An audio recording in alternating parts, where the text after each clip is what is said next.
Hoje eu vou falar um pouquinho mais sobre o que cai na prova para magistratura. Fica comigo. Tudo bom, pessoal? Eu sou o professor Odilon e já tive 4 aprovações em concursos públicos, sendo ela legado de polícia e procurador federal, e hoje ajudo milhares de pessoas a conseguirem a sua tão sonhada vaga pública. No vídeo de hoje eu vou continuar. No vídeo 1 eu falei o que caía na prova da magistratura, trouxe alguns exemplos para vocês dos últimos concursos. E hoje eu vou aprofundar mais um pouquinho sobre aquilo que cai, né? A gente chegou à conclusão que o que mais cai é jurisprudência e letra da lei, não necessariamente nessa ordem. E agora a gente vai um pouquinho esmiuçar o que cai realmente, para que você faça uma boa preparação para a sua prova da magistratura. E como eu falei para vocês, estou falando da prova da magistratura porque tem muita gente dizendo que nós teremos o ano de ouro da magistratura porque terão muitos concursos. Seja porque os concursos estão represados, seja porque tem muitos concursos que eram para estar andando e não estão andando,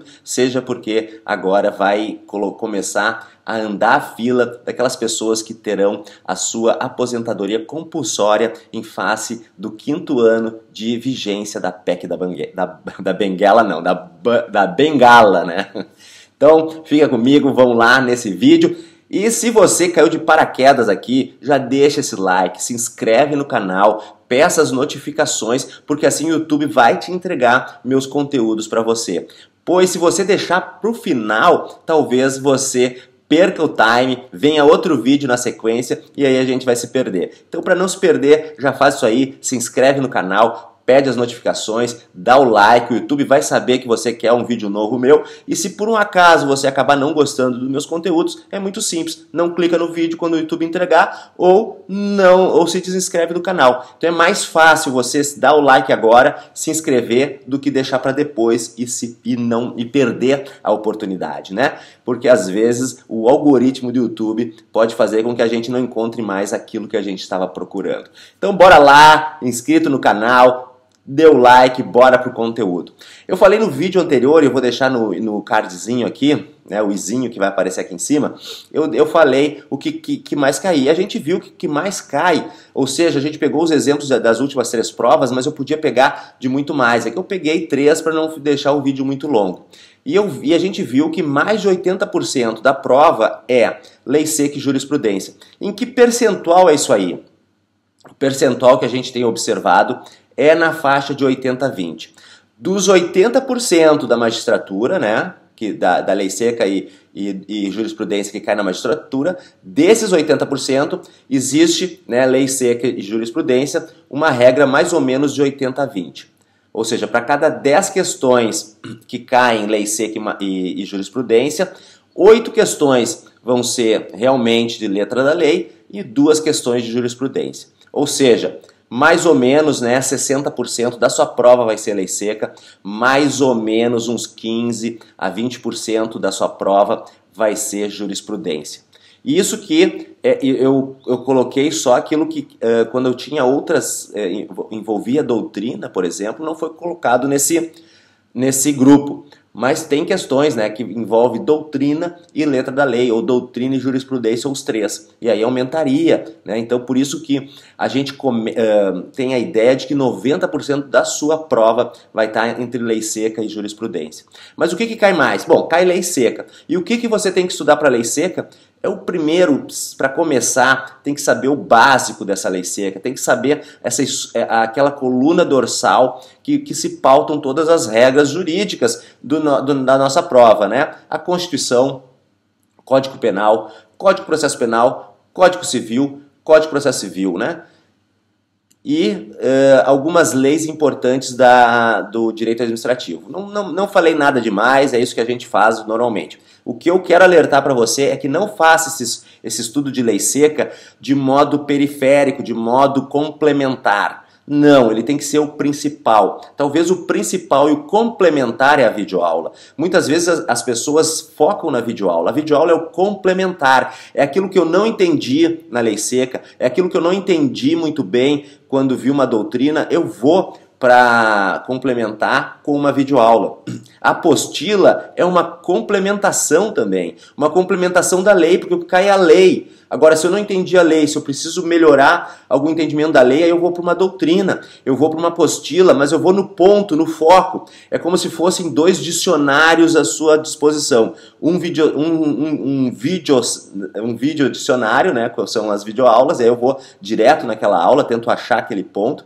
Ou a doutrina, eu vou naquele ponto, vou procurar aquele instituto que eu estou atrapalhado, né? Então, eu tenho que focar na letra da lei, porque é aí que está 80, 90% da minha prova, né? Eu falei, 80, 20. 80% lei seca, 20% jurisprudência.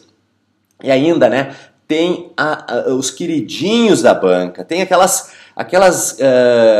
jurisprudência, aquelas súmulas, aqueles enunciados que são queridinhos das bancas, tem aquelas leis, aqueles artiguinhos que são queridinhos da banca, né? Então, por exemplo, lá na lei da Maria da Penha, tem um artigo que nos concursos de promotor já foram cobrados 6 vezes.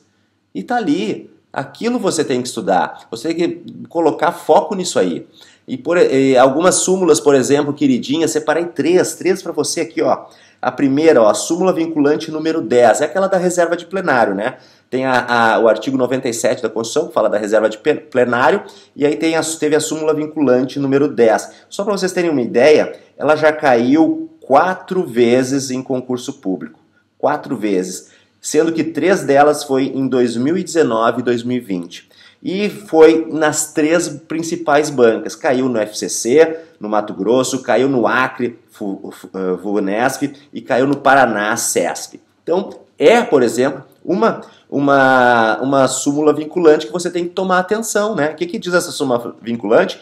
Diz que os órgãos fracionários dos tribunais, eles não podem afastar uma norma, né, é aquela questão de uma declaração indireta de inconstitucionalidade. O cara não entra no mérito da norma, da norma infraconstitucional, e não entra no mérito dessa norma, né? As partes alegaram, o processo rodou em função dessa norma, mas aí o tribunal, para não chamar para o plenário, para poder fazer o julgamento, o que os tribunais estavam fazendo? Eles afastavam, eles não falavam nada daquela norma, e aí tangenciavam para um outro lado e aí trabalhavam o caso concreto com uma interpretação de outro normativo e não aquele no qual estavam sendo discutidos. Só que se a decisão deu por afastar, houve uma violação, ainda que indireta. E essa violação deveria ter sido chamado para a reserva de plenário. O artigo 97, né, que diz que é uma norma, a norma do artigo 97 veio do full bench, né, que é um instituto já do direito norte-americano, em que para se declarar uma inconstitucionalidade de um ato normativo, precisa da maioria absoluta dos membros, né? Então não basta só, a casa, o tribunal é o tribunal e não os seus órgãos fracionários. E muitas vezes estava acontecendo dos tribunais de justiça, seus órgãos fracionários declararem alguma coisa no início, né? No início, os primórdios do tempo, eles declararam inconstitucionalidade, mas eles estavam dizendo que a maioria era do órgão fracionário. Aí não, tem que ser a maioria do plenário. Aí com o tempo eles foram fazendo aquele jeitinho, uma chinquenezinha para desviar, para não precisar chamar para plenário, por quê? Porque é um incidente, o processo demora mais, o julgamento, enfim, né? Aumenta o volume do tribunal, enfim, eles tangenciavam e não falavam da norma, mas declaravam não declaravam inconstitucionalidade, mas no fundo tinha uma declaração implícita ali. Então existe essa súmula vinculante número 10, tome cuidado quanto a isso e você sabe que tende a cair em concurso público. Se não vai cair no próximo, talvez no outro. Então, você que estuda para magistratura, pode ficar ligado nessa aí. Essa é uma queridinha da banca. Tem outra queridinha, que é a súmula vinculante número 21. Essa é a do depósito e arrolamento de dinheiro, né, de bens e dinheiro, valores, para o recurso administrativo. Essa súmula vinculante 21, esse ato, essa situação de administração cobrar uma taxa recursal ou cobrar que a pessoa deposite faça uma garantia para poder prosseguir um processo administrativo, era muito utilizado em prefeituras, nos municípios, né, nos estados também. E depois, após a Constituição de 88, isso aí foi proibido, mas o pessoal continuava acontecendo em alguns lugares isso aí. E desde quando eu fazia concurso público, desde a minha primeira fase de concurso público, isso é lá por 2005, 2004, 2005, ele já tinha a cobrança desse instituto, já caíam questões sobre isso. E agora é uma súmula vinculante, a súmula vinculante número 21, em que não pode ter cobrar uma taxa recursal, garantia de juízo, etc. O recurso administrativo não pode ter esse custo, esse ônus. Então vamos lá, caiu já, por exemplo, 4 vezes, 4 vezes, sendo que só 2 vezes foram Banca CESP, 2018 no Ceará, em Amazonas 2016 foram Banca CESP, e também caiu no Sergipe 2015 FCC. Então essa também é uma queridinha de banca, é uma que a gente tem que cuidar, tomar atenção. Outra que caiu muito, súmula 591, que é a prova emprestada no processo disciplinar. Essa súmula, pessoal, já caiu 17 vezes. 17 vezes a súmula 591 já caiu em concurso. Agora eu estou falando em concursos em geral, né? Por quê? O que acontece? Tem questões, tem situações, tem jurisprudências que são cobradas que alguma banca gosta muito. Tem outras que um cargo cobra muito. Né, como eu falei da lei da Maria da Penha, a questão do MP no início do vídeo.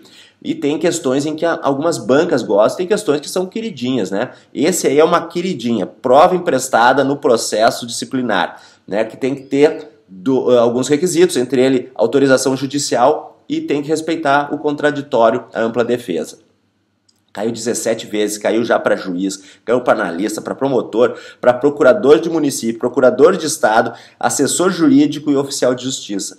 Essa é queridinha, essa você tem que se atentar. Mas professor, como é que eu vou saber isso aí? Com as dicas do professor aqui você já fica sabendo isso aí, mas também você tem que estar atento à jurisprudência. A jurisprudência, né, e a questões. Você tem que fazer provas, você tem que fazer resolução de questões. E não fique só resolução de questões para juiz. Não, faça resolução de questões para as carreiras jurídicas e vá com o tempo e com o volume de preparação que você vai obtendo, aí sim você vai começando a afunilar. Faça que nem um funil, comece fazendo várias questões de prova, para você pegar o traquejo de prova, se você está iniciando agora, né?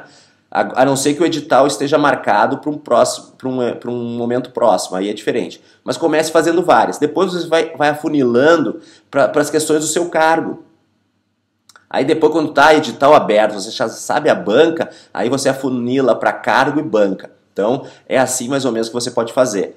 Então, mas tem que fazer as questões, né? Muitas questões durante a sua preparação para exatamente começar a verificar que existem esses queridinhos de banca, que existem esses artigos e essas jurisprudências que você tem que estudar com mais afinco. Por exemplo, por que não pegar esses três exemplos que eu dei para vocês e não fazer um flashcard, um pequeno mapa mental, colocar no seu estudo, pendurar no seu armário, que aí você vai ter isso aí, ó, na ponta da língua para sua prova. Outra coisa, né, quando cai, quem gosta de doutrina, né, cai um pouco de doutrina, mas tem uma prova que eu vejo que gosta muito de doutrina, até porque a sua lei é muito pequena. Até eu fiz um vídeo há um tempo atrás que eu dizia assim, ó, se eu não tenho muito tempo para uma prova de carreira jurídica, e eu tenho que estudar todo o processo civil que vão dar, todo o Código Civil que vão me dar 10 questões, e tenho mais o direito do consumidor, que vão me dar mais 10 questões, eu vou devorar o meu livrinho de direito do consumidor, vou devorar a lei do consumidor, né, de proteção do consumidor.